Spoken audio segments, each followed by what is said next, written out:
nouvelle étape judiciaire dans l'affaire Jubillar. Ce mardi 14 mars, Cédric Jubillar, incarcéré à la maison d'arrêt de Cèze depuis juin 2021, pourrait bien se voir accorder une remise en liberté. Les avocats du peintre plaquiste, dont la culpabilité dans la disparition de son épouse Delphine n'a pu être établie depuis le 16 décembre 2020, ont en effet déposé une nouvelle demande afin que leur client puisse retrouver sa liberté. Une information révélée par la Dépêche ce lundi 13 mars, selon laquelle la demande doit être examinée ce mardi par la chambre de l'instruction de la Cour d'appel de Toulouse. La décision sera ensuite rendue dans les prochains jours.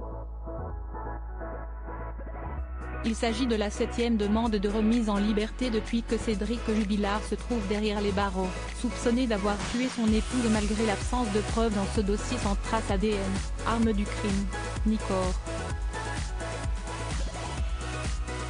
La justice avait cependant refusé ces dernières demandes, en dépit du fait qu'un logement soit mis à sa disposition en Ariège. D'une superficie de 25 mètres carrés, celui-ci, proposé par un ami de Cédric Jubillar, a été déclaré vétuste et inhabitable par les agents du service pénitentiaire chargés de vérifier si le logement correspondait aux critères requis pour une liberté conditionnelle sous surveillance électronique. Isolé, sans équipement électroménager ni cuisine, l'espace ne remplissait pas les conditions, précise encore la Dépêche. Des pistes infructueuses. Une question demeure depuis bientôt 3 ans, où se trouve Delphine Jubillar? Qu'est-il donc arrivé à l'infirmière trentenaire dans la nuit du 15 au 16 décembre 2020, après une ultime dispute avec son mari, dont elle se séparait? Si les enquêteurs n'ont pu répondre à cette énigme, les expertises menées sur un élément pileux retrouvé dans la voiture de Cédric Jubillar, n'ont rien donné. Selon les confidences d'un ancien codétenu du suspect, ce dernier lui aurait révélé qu'il s'y serait pris autrement pour transporter le corps de la mère de ses enfants. Il m'a dit qu'il n'allait pas être assez stupide pour utiliser sa propre voiture.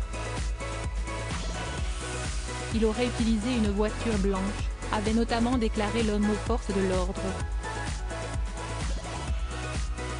Des allégations qui n'ont encore une fois pas pu être prouvées.